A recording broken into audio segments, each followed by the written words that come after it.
off my steps. We don't feed your kind at the front door. I have an invitation. It's in my... Invitation? Did you find it in a trash can? Crawl back to your overpass. Off. Get times off, times my steps. We don't feed your kind at the front door. The old man does not move off the steps. He is standing at the foot of the marble stairs of the Vandermeer Grand. A paper cup of coffee from the gas station. In one hand, looking up at the banner over the doors. The Haven Foundation. 20 years of hope for the homeless. Annual benefit gala. I have an invitation. It's in my... You haven't times invitation. Bitsy Carol laughs. And the laugh is for the crowd behind her. The men in tuxedos and the women in gowns filing past. Did you find it in a trash can? Sweetheart, hear me. The shelter is on 4th Street. The soup is at 6. This is a times $1,000 a plate. So you are going to take your little gas station coffee and your stink and you are going to crawl back to whatever overpass you came from before you frighten the people who actually times paid. Ma'am, if you'll let me reach into my... Don't you, times, dare times, reach into anything. She steps down one stair. And now she is performing it. Chin up. Voice pitched to carry to the valet line. And the 3 press photographers at the rope. I have run this gala for 11 years. 11 years times of keeping it beautiful. And every single year one of you crawls up out of the gutter thinking the word homeless on the banner is in times invitation. Times like we throw this party, times for times you... Like your times. Welcome times here. You are the thing we are raising money to make. Times disappear. Do you understand? You are the times problem, not the guest. She flicks her hand at his cup. Now, get that filth off my stairs. She slaps the coffee out of his hand. It is not a small thing. The cup flies. The lid pops. Coffee arcs across the marble and down 3 steps. The cup skittering, and the old man's hand is left hanging in the air where it was... empty.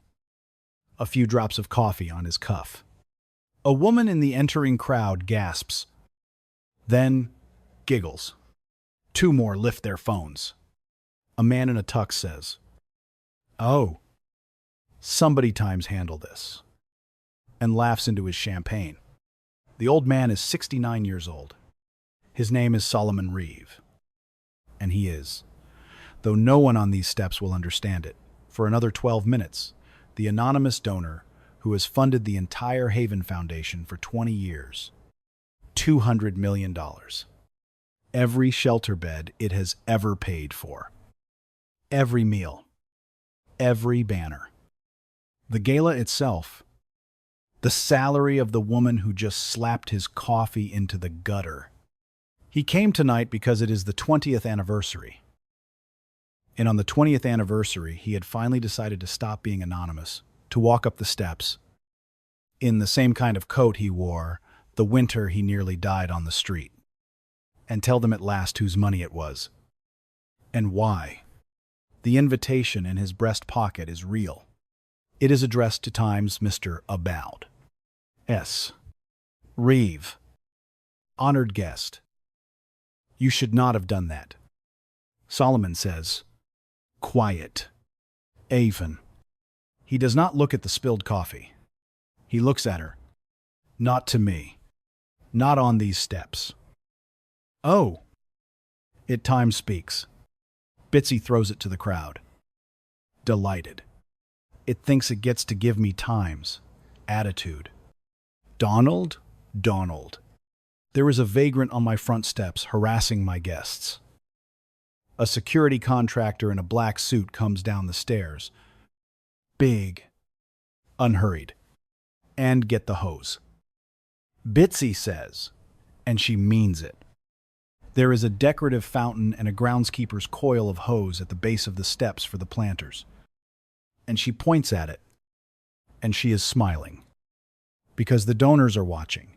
And a woman who can have the homeless times literally hosed off her steps Times is a woman in command of her evening. Wash that coffee off my marble.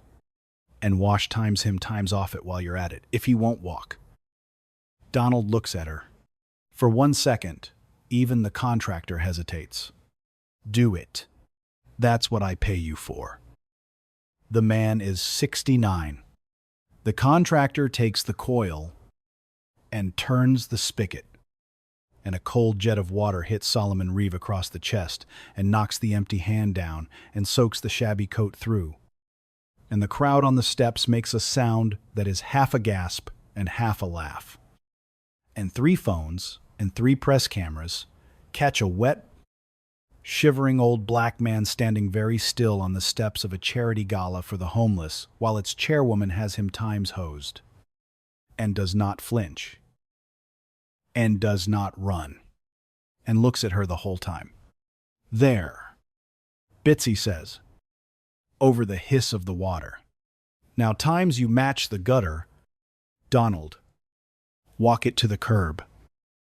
And Donald the contractor takes Solomon Reeve, soaked to the skin, by the arm, and walks him down the wet marble, past the valet line, past the photographers, past a banner that says times 20 years of hope for the homeless, and deposits him on the public sidewalk at the curb. Water running off the hem of his coat into the gutter, Bitsy Caro told him to crawl back to... The doors of the Vandermeer Grand swing shut on the warm gold light, and the string quartet inside. Bitsy Caro turns back to her guests, fluffing her gown, laughing, telling the photographers times, so sorry. Darlings, we do get the strays. She has no idea. None that she has just had the man who signs her foundation's checks hosed into the street. One person comes down the steps after him. Mrs. Ada Isabello, 81, who has volunteered at the Haven Foundation's 4th Street shelter every Saturday for 15 years, who came to the gala in her one good dress because they gave the long-serving volunteers a table in the back, and who has just watched, from the top of the stairs, something she cannot make her body unsee. Sir Sir, you're soaked. You're freezing. She is out of her shawl and putting it around his wet shoulders before he can speak. I'm so sorry. I am so times sorry. There is no word for what that was. Thank you, Mom, Solomon says, and then, looking at her face, you volunteer at 4th Street. I've seen your name on the logs. Adaiza. She stares at him. How do you know the logs? Off at the top of the steps. A young event staffer named Marcus Lim, 23. Hired for the night by the caterer, is standing with a tray of canapés, gone, forgotten in his hands. Having watched the whole thing, and he is looking at the wet marble and the press cameras and the laughing crowd. And his stomach is somewhere on the sidewalk with the old man. He sets the tray down. He takes out his phone. Real talk. The man Bitsy Caro just had hosed off the steps for matching the gutter, he times the Haven Foundation. $200 million. Over 20 years. Every dollar of it. His... all anonymous. He paid for that banner. He paid for the marble. She didn't want his coffee on. He pays times her salary. And the reason he built the whole thing, the reason there's a foundation for the homeless at all, is a story about a woman who once did for him exactly what that 81-year-old just did with her. Shawl. On a night he was dying. And it is going to break your heart to understand how we got here. We have to go back. Not 12 minutes. 40 years. If you have ever been treated like garbage by people congratulating themselves on their compassion, drop one word in the comments. We'll know what it means. Because what walks back up those marble steps in an hour? Not one person at that gala sees coming. In the winter of 1985, Solomon Reeve was 29 years old, and he was dying on a steam grate 3 blocks from where the Vandermeer Grand now stands. He had not always been on the grate. He'd had a job, a small apartment, a future, and then a layoff, and an eviction, and a stretch of bad luck that turned into a worse stretch. The way it does, faster than anyone who has not lived it can believe. By that winter, he had been on the street 8 months, and he had stopped believing he would come off it. It was the coldest night of the year. He had a fever. He had lain down on the grate for the warmth, and he had made the quiet decision a body makes when it is done fighting, which is to simply stop and let the cold do the rest. A woman found him. Her name was Hazel Okoro, and she was a night shift cleaner who mopped the floors of an office tower and walked home past the grate every night at 2 a.m. She was not rich. She was not anybody's idea of a savior, a tired woman in a cleaner's coat who had her own troubles and 40 years of being looked through by the people whose floors she mopped. But she stopped. She crouched down on that freezing grate and put her own coat over a stranger who was actively dying. And she said the thing Solomon Reeve would build the rest of his life around. Not tonight. Baby. You're not nobody. Get up. I've got you. You're not nobody. She got him up. She half carried him to a church basement that took men in off the street. And she came back the next night. And the next, off her own exhausting shift, until he was on his feet. She fed him out of her own thin paycheck. And when he was strong enough, she knew a man who knew a man. And Solomon got a job loading trucks, and because Hazel had given him back the one thing the street had taken, the belief that he was a person, he built. Loading trucks became a logistics company, became a freight empire, became over 30 years. More money than the boy on the grate could have imagined. He tried to find Hazel, to repay her. The moment he had anything to repay her with, he was too late. Hazel Okoro had died in 1991 of pneumonia. The kind a night shift cleaner with no insurance and no rest gets and does not recover from 3 years before Solomon had the means to find her. She was buried in a county plot with a metal marker that had her name stamped wrong. She had no family anyone could find. She had saved a man's life on a freezing grate, and the world had let her die of a cold and stamped her name wrong on a tin marker. That was the wound Solomon Reeve built on for the next 3 decades. In 2005, he founded the Haven Foundation. $200 million of his own money over the 20 years since. All anonymous. Channeled through layers of trust so that no one would know whose it was, because Solomon did not want it to be the Reeve Foundation. He wanted a place that did. At scale. What one tired woman in a cleaner's coat had done for him for free on the worst night of his life. He wrote one thing into the founding charter. The only thing he ever insisted on. No one who comes to us is the problem. Everyone who comes to us is somebody. The first word spoken to anyone who walks through our doors, hungry or filthy or freezing, will be, "You are not nobody." And he insisted the foundation be named for her, the Hazel Okoro Foundation.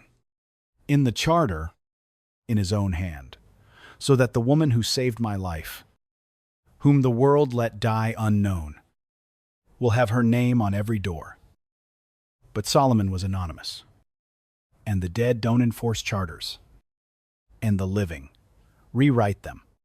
Somewhere in 20 years of boards and rebrands and consultants who said Hazel Okoro didn't test well with major donors, the name was quietly changed. The Hazel Okoro Foundation became Haven Clean, marketable. A name with no person in it. Hazel's name came off the door.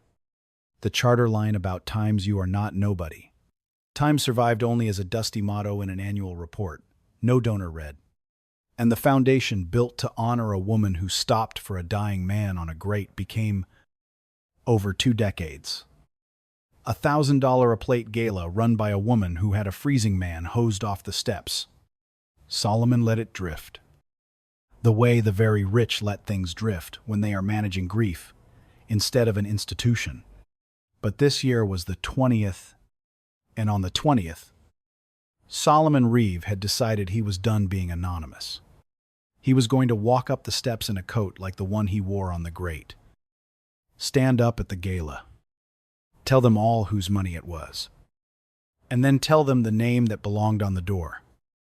And put it back. He came to give Hazel back her name. And Bitsy Caro had him hosed into the gutter for matching it. Let's rewind. Slowly. Because every second of it is going to be played at a board hearing and on every screen in the country. The gala begins at 7. Solomon arrives at 6:50, early, on purpose, because he wanted a moment at the foot of the steps before he went up. These specific steps, 3 blocks from the grate, in this neighborhood, that had nearly killed him, and that his money had since filled with shelters. He wore the coat deliberately, a plain, worn, second-hand wool coat, the kind he'd worn at 29, because he wanted to walk in as what he had been, not as what he'd become. And to see, he told himself, it was sentiment. It was really a test how the foundation he funded treated a man who looked like the men it existed to serve. It failed the test in 90 seconds.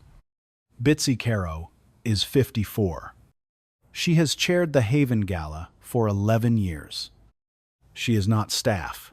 She is a society volunteer. The wife of a man with a building named after him. And chairing the gala is the central fact of her identity. My gala, she calls it my evening. She refers to the foundation's actual clients, the homeless people it serves, as the cases and the unfortunates, and when she thinks no one important is listening. The strays, she has said, at planning luncheons, that the secret to a successful benefit is that the people paying should never have to actually see times what they're paying for. It kills the mood. What her instinct keys on, the thing that let her sort a man into vagrant in under a second, is never said in those words. But Marcus Lim, the young caterer's staffer, has worked 3 of her events, and he has watched it. He watched her have a black guest's invitation double-checked while waving white guests through. He watched her tell a dark-skinned volunteer to use the service entrance. He started a note on his phone after the service entrance night. It has 7 entries. The line that becomes a hashtag times now you match the gutter. Times leaves Bitsy's mouth at 6:53 p.m. There are 3 press photographers at the rope. They're to shoot arrivals. And their cameras have video. Marcus Lim's phone catches it from the top of the steps. Every device catches the same thing, the slap of the coffee. We don't feed your kind at the front door. You are the problem. Not the guest. The hose. The cold jet hitting his chest. The crowd's gasp, laugh. Walk it to the curb. And clear over the hiss of the water, Solomon Reeve saying times you should not have done that.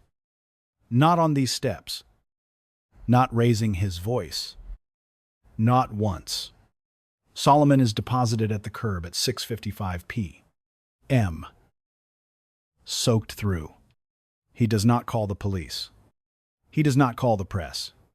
He stands in Adeas Bello's borrowed shawl, dripping, and he takes out a phone, an old one, deliberately plain, and he calls the one person alive who knows what he is to this foundation, Harold Vance, the attorney who has administered the anonymous trust for 20 years, who is at home. It rings once. Solomon, you're at the gala. How does it? Harold, they hosed me off the steps. A silence. They times what? The Gala chair. Caro. She thought I was a homeless man who wandered up. She slapped my coffee out of my hand. She called me the problem. And she had a security man turn a hose on me in front of the press and walk me to the curb. I'm standing on the sidewalk now. Harold, soaking wet, at the curb of Hazel's foundation. The silence on the line is long, and when Harold Vance speaks, his voice has gone very low and very steady. The voice of a man who has been waiting 20 years to be allowed to do something about the slow theft he has watched. Solomon, are you hurt? Just wet and cold. I've been colder. You listen to me. Do not move from that spot. Do not say one more word to anybody. I am getting in my car with the trust file and the original charter, the Times original. Solomon, the one with Hazel's name in your hand. And I am calling the chair of the board on the way. And I am going to walk into that gala, and I am going to make every person in that room understand exactly what they just did. 20 years. I have watched them sand her name off your charter. 20 years. Not tonight. Not tonight. 40 minutes. Do not move. He hangs up. Marcus Lim is the one who moves first. Before any phone call lands inside the Gala. He is 23. He has worked 3 of Bitsy Caro's events. He was standing 10 feet away with a tray of canapes when a woman slapped a coffee out of an old man's hand and called for a hose. And unlike the laughing crowd, he did the thing almost no one does. He believed the old man's stillness over the chairwoman's performance. People who are scamming their way into a gala do not stand calm in a cold jet of water and say, "Time's not on these steps." They run. This man did not run. This man looked at her like he times owned the steps. He goes to the event manager inside at 7:10, not Bitsy. The actual operations manager, a harried woman named Pat Reyes who runs the floor. But the man outside, the one she had hosed, something's wrong. He had an invitation. He kept trying to reach for it. And he wasn't. He didn't act like a crasher. He acted like he belonged here more than she does. Marcus, I've got 200 plates. But the press got it on camera. All of it. The Times hose. If that man is anybody at all, this foundation is finished by morning. And Pat Reyes, who has run enough events to know the specific cold weight of the word Times, press Times, plus the word Times hose, stops. She pulls the guest list up on her tablet. She scrolls, and her face changes, the way a face changes when the floor tilts. There's in Times S, Reeve Times on here, marked honored guest, flagged by the board office. No table assignment note says guest will identify himself. She looks up. Honored guest. Marcus. Who did she just hose off the steps? That is the moment. The call from Harold Vance reaches the board chair's cell. Inside the ballroom. And the board chair, a retired hospital executive named Gwendolyn Assar.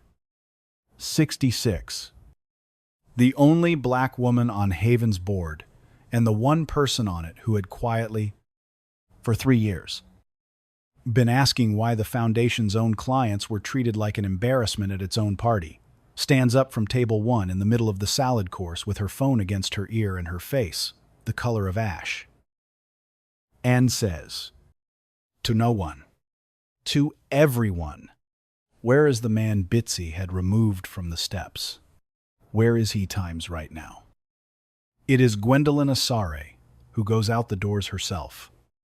Not a staffer. In her gown. Down the wet marble steps to the curb, where a 69-year-old man stands dripping in an 81-year-old volunteer's shawl. Mr. Reeve. Her voice shakes. Mr. Reeve. I'm Gwendolyn Assery. I chair the board. There are no words I have that are big enough for what was just done to you. Please come inside. Let us get you dry. Let us. In a moment, Mrs. Assery. Solomon does not move yet. Is the Gala chair still inside? She is. Is the press still inside? They are. Then I'll come in. He hands Adiez her shawl back, gently, and folds her hand in both of his. Keep this. You'll want it. It's about to get loud in there. And he turns to Gwendolyn. But I'm not coming in to be dried off and managed quietly. Mrs. Assery, I funded this foundation for 20 years so that no one who walked through its doors would ever be told they were nobody. I just got hosed off its front steps for being exactly the kind of person it exists to serve. I am going to walk back up these steps wet, in front of everyone, and I am going to say a name out loud that this foundation erased. Will you walk up with me? Or will you go in first and warn them? Gwendolyn Assery looks at the old man dripping on the curb of the institution she chairs. And then she does the thing that, of everyone inside, only she has earned the right to do. She takes his arm not to remove him, to escort times him, and she says, I'll walk up with you. Mr. Reeve, I've been waiting 3 years for someone to make them look. And Solomon Reeve walks back up the marble steps of the Vandermeer Grand, soaking wet, on the arm of the board chair, past the security contractor who hosed him and now cannot meet his eyes, past the press photographers who are suddenly, frantically, lifting their cameras again, through the doors and into the warm gold light, and the string quartet, which falters and stops into a ballroom of 500 people in gowns and tuxedos who turn, folk be folk, to watch a dripping old man in a gutter coat walk to the center of the room. Bitsy Caro sees him from across the ballroom. Her face does the thing a face does when it has not yet been told why it should be afraid. She bustles over, all bright outrage. Gwen, my God. Did he get Times back in? Donald, how did the vagrant get Times back times Gwen?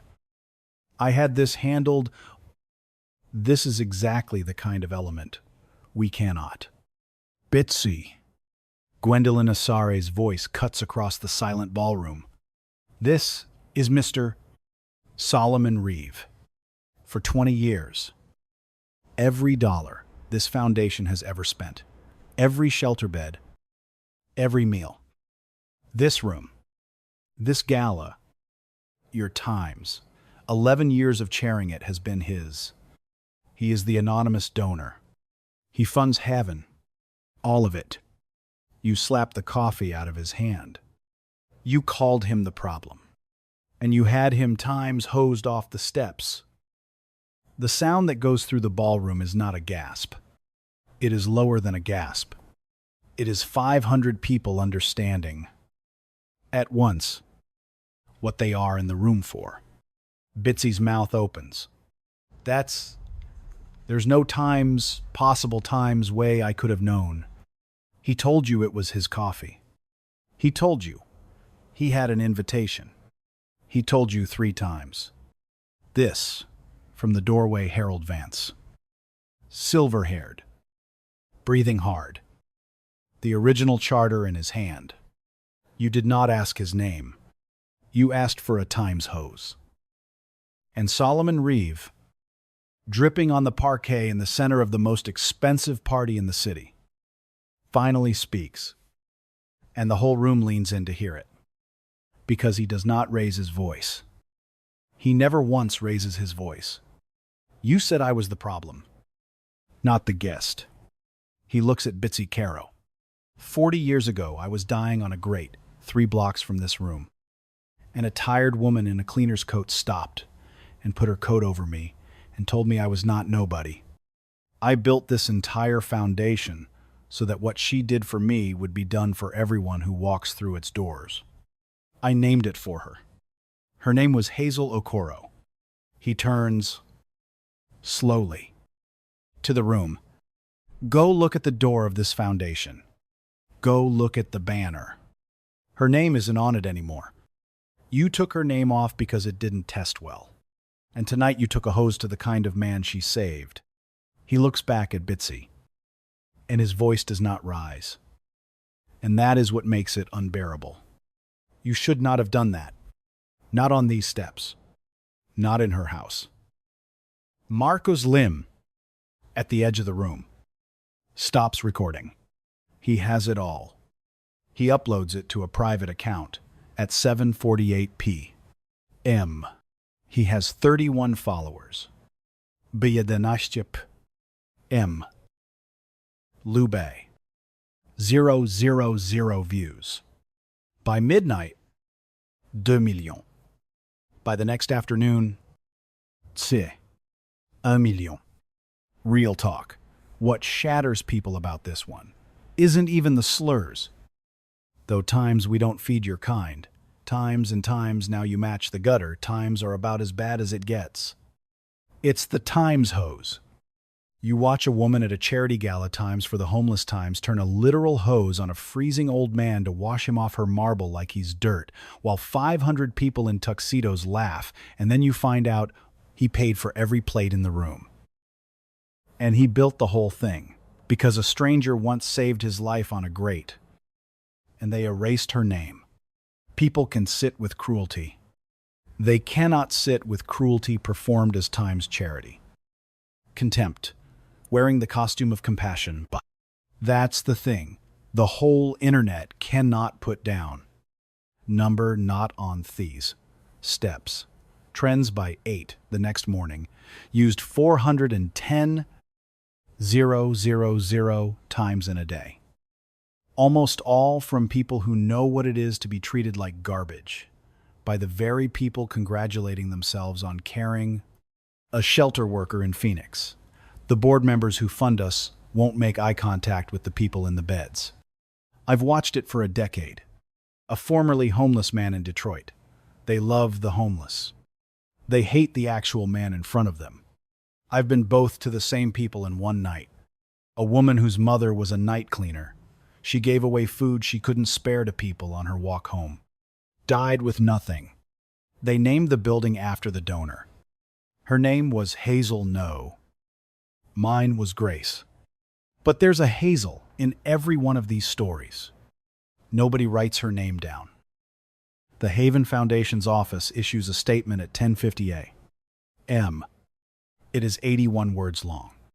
It deeply regrets a distressing misunderstanding involving a guest at our anniversary benefit, is grateful to its donors and volunteers, and is undertaking a review of our event protocols to ensure all guests are treated with the dignity our mission represents. 81 words. No name. No apology to the person. It calls being slapped, hosed, and dragged to the curb. A distressing misunderstanding involving a guest. It does not say times our gala chair had our founding donor hosed off the steps. It does not use the words times hose, or slept, or times the problem. Not the guest. It does not say times. Solomon Reeve built this foundation. Times, or times. Hazel Okoro's name was erased. The word times, black times, does not appear. In an 8-1 Word document about a thing that happened to a black man because a gala chair decided what a man in a worn coat could be. Solomon releases no statement, but at 8-9 that night, a quiet account in his name. Never used before. Posts 2 photographs. The first, a 1,991 county cemetery record. Emittelmarker plot. A name stamped wrong. Times Hazel Okor times the times, O-K-O-R-E, times where it should read, times O-K-O-R-O. A woman misspelled even in death. The second. The original 2005 Haven Charter. A paragraph in a man's handwriting.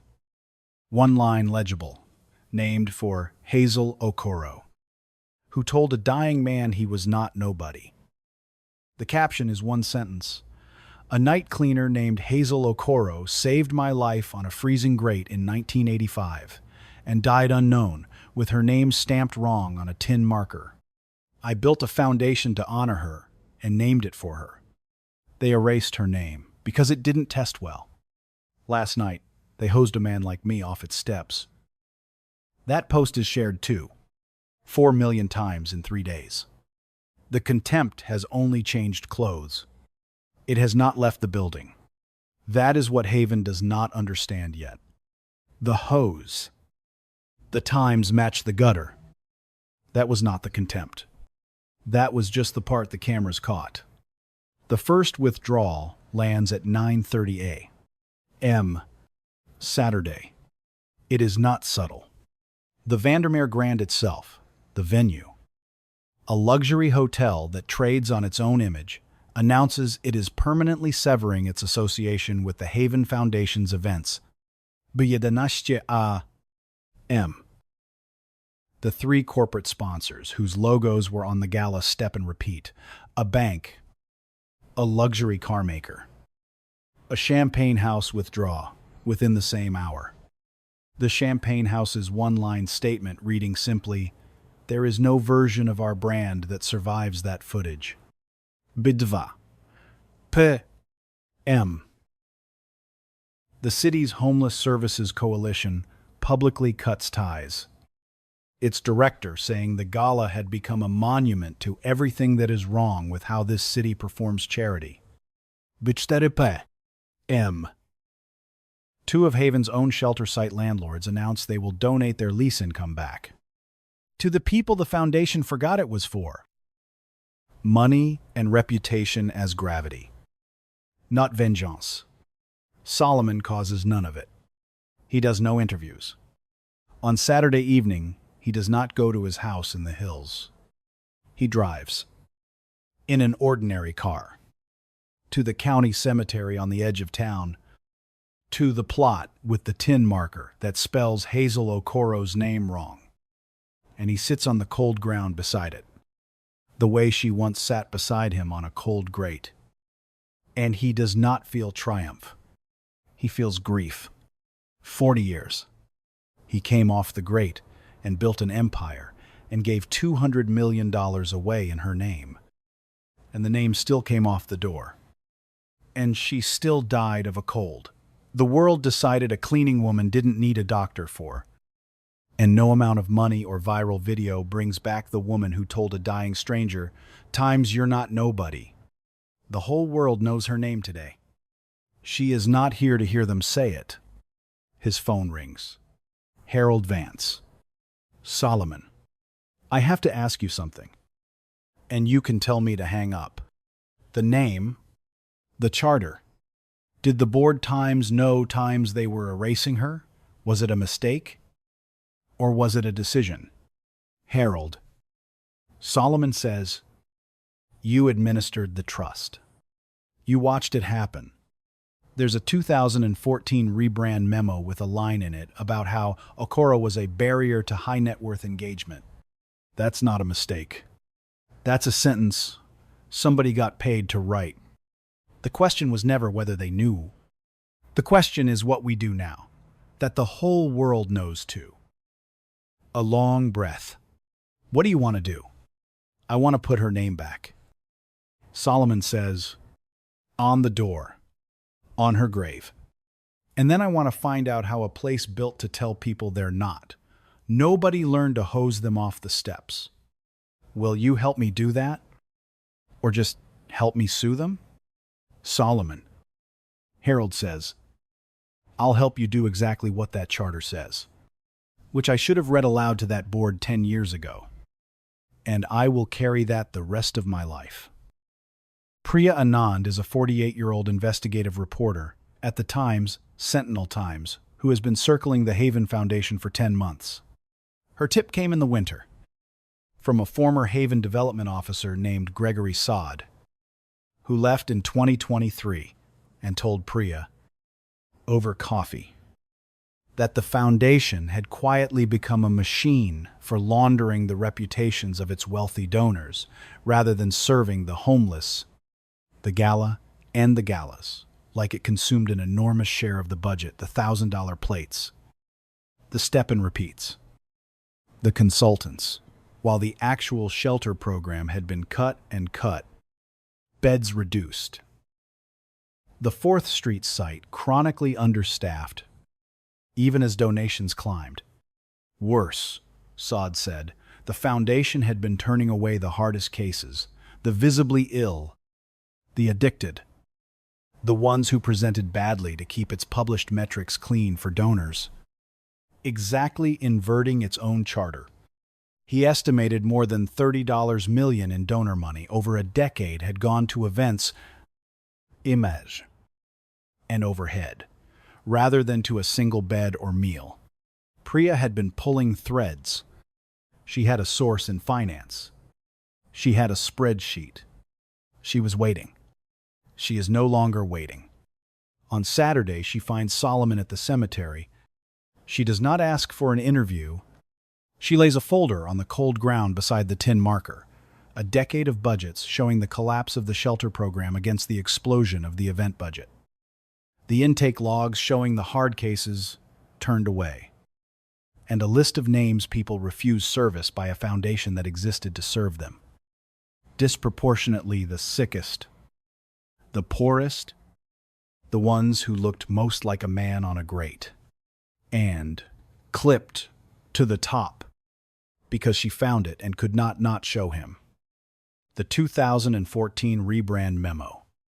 One line highlighted, recommend retiring Okoro in favor of Haven. Surname is a barrier to high net worth engagement and lacks aspirational resonance. Solomon reads that line a long time. He does not cry. He did his crying on this ground years ago. Lacks aspirational resonance. He says quietly, her name, the name of the woman who carried a dying man to a church basement at 2 a.m. off her own cleaning shift. They decided it wasn't Times aspirational times enough for the people writing checks. He folds the memo. She saved the kind of man this foundation now turns away for presenting badly. Miss Anand? They built a charity on her mercy, and then they got too refined for both the mercy and the name. He looks at the marker. The misspelled name. He never imagined. None of them did that. The anonymous man signing the checks was the man she saved. That I'd come back and say her name out loud where they couldn't sand it off. The counterattack begins Tuesday, and it is exactly as vile as the genre promises. Bitsy Caro, through her husband's lawyers, and a crisis firm, fires off, by Tuesday afternoon, a $12 million defamation demand against Marcus Lim. Against the Times Sentinel Times, which has not published a word. And, most tellingly, against Solomon. On the theory that his intrusion in inappropriate attire created a reasonable security concern, and that his claim to be the foundation's donor is an unverified fabrication by a publicity-seeking individual, they flip it. The man who was hosed becomes the security concern. The woman with the hose becomes the protector of guest safety.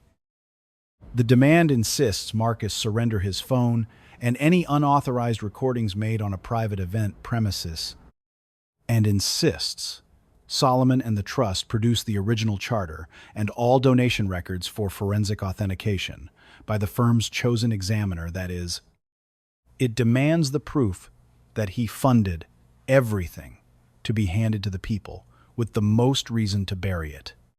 Marcus gets the letter Tuesday night. He is 23. He works event gigs to pay for school. And the catering company that employs him does half the city's galas, including ones Bitsy Caro's circle runs.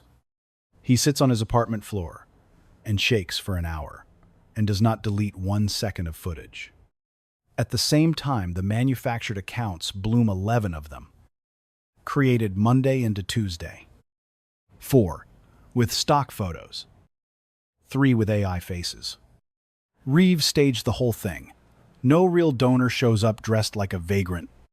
The charter with Hazel's name is forged. The trusts filed 2005 incorporation documents with the original name surface within the week. Times Bitsy never said hose him. The video is edited. 3 press cameras and Marcus's phone from 3 angles with continuous audio are not edited. Times Marcus Lim is a disgruntled gig worker. He isn't. The screenshots carry metadata from the day they were made. And then the smear finds the one place armor doesn't reach. A Wire reporter calls Adais Bello 81, the volunteer who gave Solomon her shawl for her perspective, and asks her, with oily gentleness, whether she's times really sure, at here in the cold and the confusion, that she saw a hose used on anyone, or whether she might be swept up in a very emotional scene. Adais Bello is 81. Her voice on the phone does not shake. Young man, I have mopped that shelter's floors and ladled that shelter's soup every Saturday for 15 years. Which means I have spent 15 years looking directly at the people that Foundation pretends to love and learning their faces and their names. So when I tell you I watched that woman slap a cup out of an old man's hand and turn a hose on him in the cold like he was filth on her steps, I am telling you a thing I saw with these eyes. The same eyes that have watched that Foundation forget what it was for. One Saturday at a time. I put my own shawl on that freezing man. It is at the cleaners now, because it smelled of the gutter she said he belonged in. Now, is there some other thing you'd like me to be too old to have seen? The reporter hangs up. He does not write the story, but A to Z, after she hangs up, does not feel victorious. She sits in her small kitchen and thinks about 15 years of Saturdays, and about how she had watched the beds disappear and the soup get thinner, and told herself it was budgets, not betrayal, and never once stood up at a volunteer meeting and demanded to know why, and about how a man she'd ladled soup beside the spirit of for 15 years turned out to have been the one keeping the lights on the whole time. She takes out a sheet of paper and writes, in a careful hand, Mr. Reeve, I gave you my shawl because it was the only thing I had to give. And I did not know until the next morning that you had given everything to all of us for 20 years. I will tell anyone, anywhere, under oath, what I saw on those steps and what that woman did, for as long as I have a voice. Adais Bello. She mails it Thursday. Solomon reads it at Hazel's grave. It is the thing that decides him on what comes next. That night, Solomon sits alone in his house in the hills. A house with more rooms than a man needs? The worn greatcoat still damp on a hook by the door. The smear has called him a fraud and a publicity seeker in 48 hours. He is 69 years old, and he gave away $200 million in a dead woman's name, and they sanded her name off and hosed a man like him off the steps. He thinks, for the first time, whether forcing it all into the light is worth what it's costing. The 23-year-old who filmed it and the 81-year-old being asked to doubt her own eyes. And Hazel's voice comes back. From a freezing grate, 40 years gone. The only voice that ever turned him around. Not tonight. Baby, you're not nobody. Get up. I've got you. This is the floor. From here it goes one way. The turn comes Friday, and it comes from the last person anyone expects. Gwendolyn Asare, the board chair, the woman who walked Solomon back up the steps. Gwendolyn has chaired the Haven board for 3 years and sat on it for 8. She is, as it happens, genuinely one of the good ones. But good ones is not the same as brave ones. And she knows the difference. Now, for 3 years, she had asked the uncomfortable questions in the politest possible way and accepted the politest possible non-answers.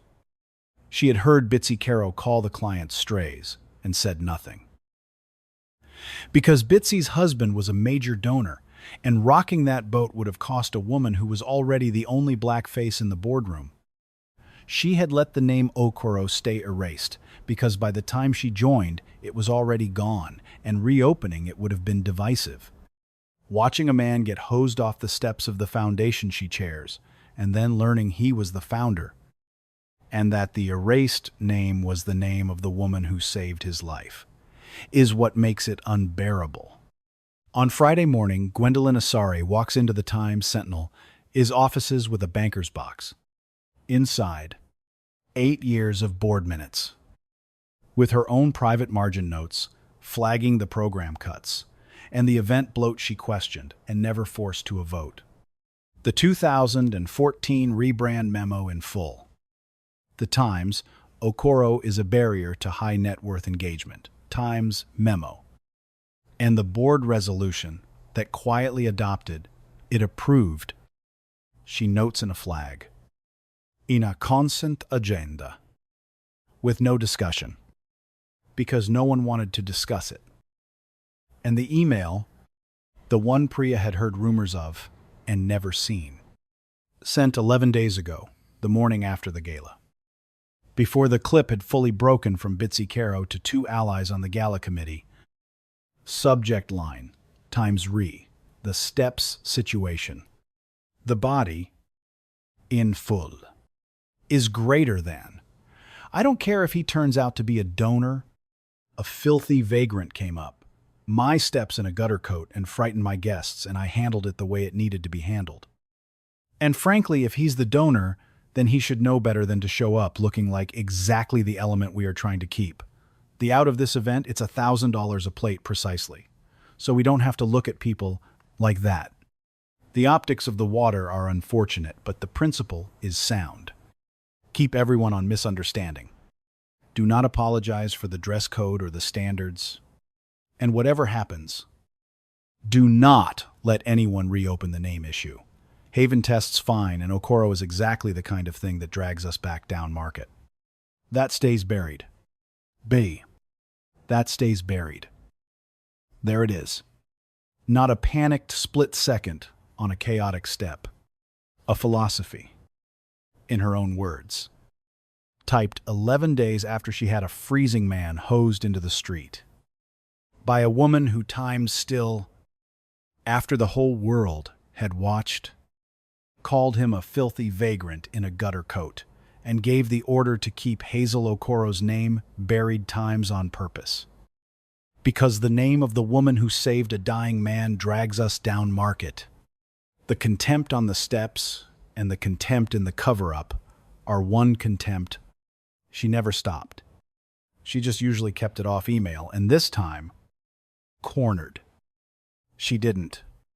Priya Anand verifies the headers in 3 hours. She publishes Friday at 6:30 p.m. The headline. That stays buried. How a charity for the homeless erased the cleaner who inspired it. Gutted the program it was built for. And hosed its own founder off the steps.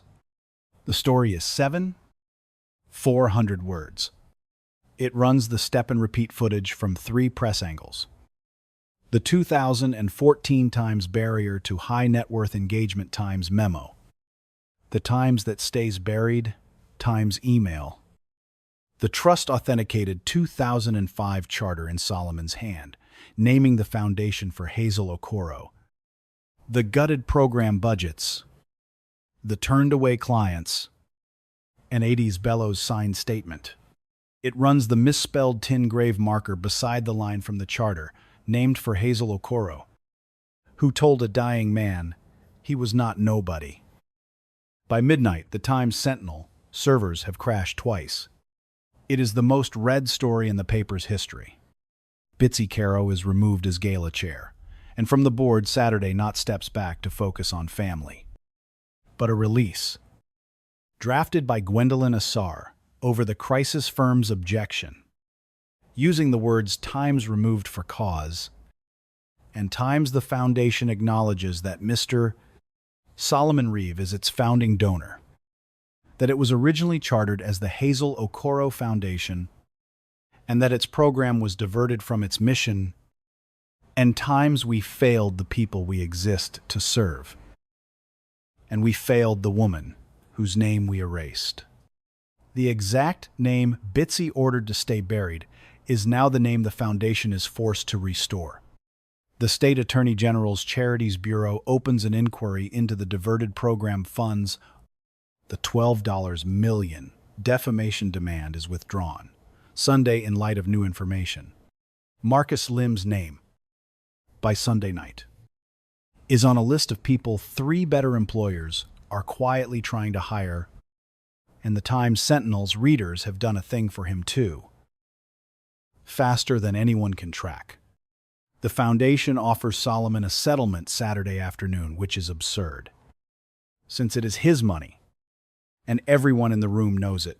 A public apology, a confidentiality clause, and a quiet restoration of the historical name. Solomon reads it at the house in the hills. The greatcoat on its hook. He makes 3 calls. Adais Bello, Harold Vance, Priya Anand, and at Lime P.M. He sends back 1 page. Not a counteroffer. A list. And no confidentiality clause. That is the first thing he strikes. Is greater than. There will be no confidentiality clause. Hazel Okoro's name was not for sale when they decided it lacked aspirational resonance. And my silence is not for sale now. Is greater than. Instead, 大于一. The name goes back today.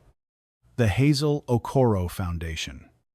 On every door, every banner, every letterhead, every wall. The charter line is restored and read aloud at every staff orientation, that the first words said to anyone who comes through our doors hungry, filthy, freezing are you, are not nobody. Da you are. The gala ends. There will be no more $1,000 plates. The entire event budget, every dollar of it, is redirected into the shelter program. The beds that were cut, the staff that was lost, the 4th Street site. We will serve the hardest cases first, on purpose, because they are the ones Hazel stopped for. 大于sen. Every person turned away for presenting badly is found, contacted, and offered what they were owed. The intake policy that sorted them is abolished. No one who comes to us is ever again the problem. 大于是. Hazel Okoro's grave is corrected, her name spelled right. In stone, with a marker that says who she was and what she did, and a permanent fund is endowed in her name for night shift and low-wage workers who fall ill with no insurance and no rest. The illness that killed her. So the next Hazel gets a doctor instead of a tin marker. 大于五. I will stop being anonymous. And I will serve on the board under my own name. And I will spend whatever years I have left making sure that the next man who comes up these steps in a gutter coat is met, the way one tired woman met me on a grate, and I would rather it be me than another 20 years of drift. 大于六. Bitsy Caro is not to be pursued, harassed, or contacted by me or on my behalf. She will face the Attorney General and her own email, and her own mirror. I have no interest in her. I never did. I only ever wanted Hazel's name back on the door. And a freezing man to be told he's not nobody. That's the whole foundation. It always was. Is greater than Solomon Reeve, The board accepts all 6 conditions by Sunday noon. Unanimous. 3 weeks later, on a cold, clear morning, they set Hazel Okoro's name, 2 of them, actually, the same morning.